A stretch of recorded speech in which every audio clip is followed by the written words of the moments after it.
Hello ವೀಕ್ಷಕರೇ, ಮಮತಾ ಫುಡೀಸ್ಗೆ ಸ್ವಾಗತ ಸುಸ್ವಾಗತ. ಇವತ್ತು ನಾವು ಮಕ್ಕಳ ಫೇವ್ರೇಟ್ ಅಂತಲೇ ಹೇಳಬೇಕು, ಪೊಟ್ಯಾಟೊ ಬೈಟ್ಸ್ ಮಾಡೋದು ಹೆಂಗೆ ಅಂತ ಹೇಳ್ಬಿಟ್ಟು ನೋಡೋಣ. ಇದು ಈವ್ನಿಂಗ್ ಸ್ನ್ಯಾಕ್ಸ್ಗಂತೂ ತುಂಬ ಚೆನ್ನಾಗಿರುತ್ತೆ. ಟೈಮ್ ಪಾಸ್ಗಾಗಲಿ ಮಕ್ಕಳೇನೋ ತಿನ್ನಬೇಕು ಅಂದಾಗ ಈ ಥರ ಮನೇಲಿ ಈಸಿಯಾಗಿ ಬೇಗ ಮಾಡಿಬಿಡ್ಬೋದು. ನಾವು ಹೊರಗಡೆ ಹೋದಾಗ ಸೂಪರ್ ಮಾರ್ಕೆಟಿಂದ ಫ್ರೋಝನ್ ತಂದುಬಿಟ್ಟು ನಾವು ಎಣ್ಣೆಯಲ್ಲಿ ಡೀಪ್ ಫ್ರೈ ಮಾಡ್ಕೊಂಡು ತಿಂತೀವಲ್ಲ, ತುಂಬ ಈಸಿ ಮನೆಯಲ್ಲೇ ಮಾಡ್ಕೋಬೋದು. ಬನ್ನಿ ಹೆಂಗೆ ಮಾಡೋದು ಅಂತ ಹೇಳ್ಬಿಟ್ಟು ನೋಡೋಣ. ಫಸ್ಟು ಒಂದು ಕಡಾಯಿಗೆ 1 ಟೇಬಲ್ ಸ್ಪೂನ್ ಎಣ್ಣೆ ಹಾಕಿ ಅದಕ್ಕೆ 1 ಟೇಬಲ್ ಸ್ಪೂನು ಕಟ್ ಮಾಡಿರೋಂಥ ಬೆಳ್ಳುಳ್ಳಿ ಹಾಕ್ಬಿಟ್ಟು ಸ್ವಲ್ಪ ಹಸಿ ವಾಸನೆ ಹೋಗೋವರೆಗೂ ಫ್ರೈ ಮಾಡ್ಕೋಬೇಕು. ಈಗ ಚಿಲ್ಲಿ ಫ್ಲೇಕ್ಸು 1 ಟೀ ಸ್ಪೂನ್ ಹಾಕ್ತಾಯಿದ್ದೀನಿ. ಚಿಲ್ಲಿ ಫ್ಲೇಕ್ಸ್ ಇಲ್ಲ ಅನ್ನೋದಾದರೆ ಹಸಿಮೆಣ್ಸಿನ್ಕಾಯಿನ ಚಿಕ್ಕ ಚಿಕ್ಕದಾಗಿ ಕಟ್ ಮಾಡಿ ಹಾಕ್ಕೋಬೋದು. ಒಂದು ಸ್ವಲ್ಪ ಕರಿಬೇವು ಕಟ್ ಮಾಡಿ ಹಾಕ್ಕೋಬೇಕು. ಈಗ ಅದಕ್ಕೆ ಸ್ವಲ್ಪ ಚೆನ್ನಾಗಿ ಫ್ರೈ ಆದಮೇಲೆ 1 ಕಪ್ಪು ನೀರು ಹಾಕ್ತಾಯಿದ್ದೀನಿ.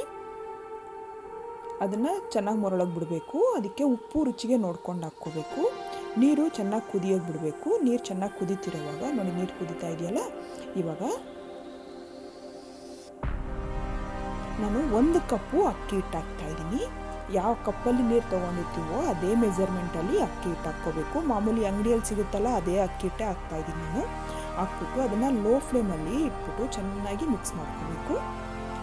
ಉಂಡೆ ಬರ್ದಿರ ನೋಡಿಕೊಂಡು ಮಿಕ್ಸ್ ಮಾಡ್ಕೋಬೇಕು. ನೋಡಿ, ಎಲ್ಲ ಚೆನ್ನಾಗಿ ಮಿಕ್ಸ್ ಆಗಿದೆಯಲ್ಲ. ಈಗ ಫ್ಲೇಮ್ ಆಫ್ ಮಾಡಿಕೊಂಡು ಇದನ್ನು ಲಿಡ್ ಕ್ಲೋಸ್ ಮಾಡಿ ಒಂದು 10 ನಿಮಿಷ ಅದನ್ನು ಸೈಡ್ಗೆ ಇಟ್ಕೋಬೇಕು. ನೋಡಿ, ಈಗ 10 ನಿಮಿಷ ಆಗಿದೆಯಲ್ಲ, ಸ್ವಲ್ಪ ಬಿಸಿ ಇದ್ದಂಗೆ ಎಲ್ಲ ಚೆನ್ನಾಗಿ ಮಿಕ್ಸ್ ಮಾಡಿಕೊಂಡು ಈಗ ಅದಕ್ಕೆ ಬೇಯಿಸಿ ಸ್ವಲ್ಪ ತುರಿದಿದ್ದೀನಿ ನಾನು ಆಲೂಗಡ್ಡೆನ ಈ ಥರ ಬೇಯಿಸಿ ಸ್ವಲ್ಪ ಚೆನ್ನಾಗಿ ಮ್ಯಾಶ್ ಮಾಡ್ಕೋಬೇಕು. ಅದರಲ್ಲಿ ಗಡ್ಡೆ ಏನು ಇರ್ದಿರ ನೋಡ್ಕೋಬೇಕು.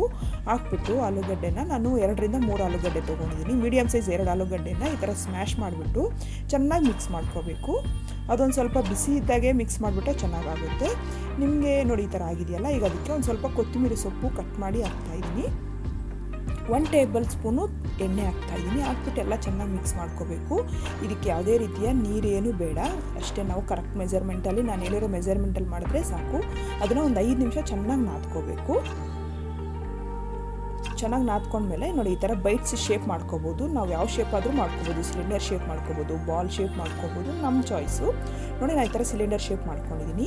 ಈಗ ಎಣ್ಣೆನ ಕಾಯಕ್ಕಿಟ್ಬಿಟ್ಟು ಮೀಡಿಯಮ್ ಹೀಟ್ ಬಂದಿರಬೇಕು. ಮೀಡಿಯಮ್ ಫ್ಲೇಮಲ್ಲಿ ಇಟ್ಕೊಂಡು ನಾವು ರೆಡಿ ಮಾಡ್ಕೊಂಡಿದ್ದ ಬೈಟ್ಸ್ ಎಲ್ಲ ಹಾಕ್ಬಿಟ್ಟು ಲೈಟ್ ಗೋಲ್ಡನ್ ಕಲರ್ ಬರೋವರೆಗೂ ಫ್ರೈ ಮಾಡ್ಕೋಬೇಕು. ಕ್ರಿಸ್ಪಿ ಮತ್ತು ಲೈಟ್ ಗೋಲ್ಡನ್ ಬರುತ್ತೆ. ಇದಕ್ಕೆ ಎಣ್ಣೆ ಜಾಸ್ತಿ ಎಳ್ಕೊಳ್ಳಲ್ಲ, ಯಾಕಂದರೆ ನಾವು ಅಕ್ಕಿ ಹಿಟ್ಟಿಂದ ಮಾಡ್ತಾ ಇದ್ದೀವಲ್ವ, ಮತ್ತು ಅದನ್ನು ಆಗಲೇ ಒಂದ್ಸಲಿ ಬೇಯಿಸ್ಕೊಂಡು ಮಾಡ್ಕೊತಿರೋದಕ್ಕೆ ಎಣ್ಣೆನೂ ಜಾಸ್ತಿ ಇಡಿಸಲ್ಲ. ಅಷ್ಟೇ ಆಗಿದೆ. ನೋಡಿ, ಎಷ್ಟು ಚೆನ್ನಾಗಿ ಕ್ರಿಸ್ಪಿಯಾಗಿ ಬಂದಿದೆ ಅಂತ ಹೇಳ್ಬಿಟ್ಟು. ಇದು ಟೊಮೆಟೊ ಕೆಚಪ್ ಜೊತೆ ತಿಂದರೆ ಅಂತೂ ತುಂಬ ಚೆನ್ನಾಗಿರುತ್ತೆ. ಮೇಲೆ ಕ್ರಿಸ್ಪಿ, ಒಳಗಡೆ ಸಾಫ್ಟಾಗಿ ತುಂಬ ಚೆನ್ನಾಗಿರುತ್ತೆ. ನೀವು ಮನೇಲಿ ಟ್ರೈ ಮಾಡ್ತೀರಲ್ವಾ, ಟ್ರೈ ಮಾಡಿಬಿಟ್ಟು ಹೆಂಗೆ ಬಂದಿದೆ ಅಂತ ಹೇಳ್ಬಿಟ್ಟು ಕಾಮೆಂಟ್ ಬಾಕ್ಸಲ್ಲಿ ಬರೆದು ತಿಳಿಸಿ. ಅಷ್ಟೇ ಆಗಿದೆ. ನೀವು ಮನೇಲಿ ಟ್ರೈ ಮಾಡಿ. ಇಷ್ಟ ಆದರೆ ಲೈಕ್ ಮಾಡಿ, ಶೇರ್ ಮಾಡಿ. ನನ್ನ ಚಾನಲ್ಗೆ ಸಬ್ಸ್ಕ್ರೈಬ್ ಮಾಡೋದು ಮಾತ್ರ ಮರಿಬೇಡಿ. Thank you.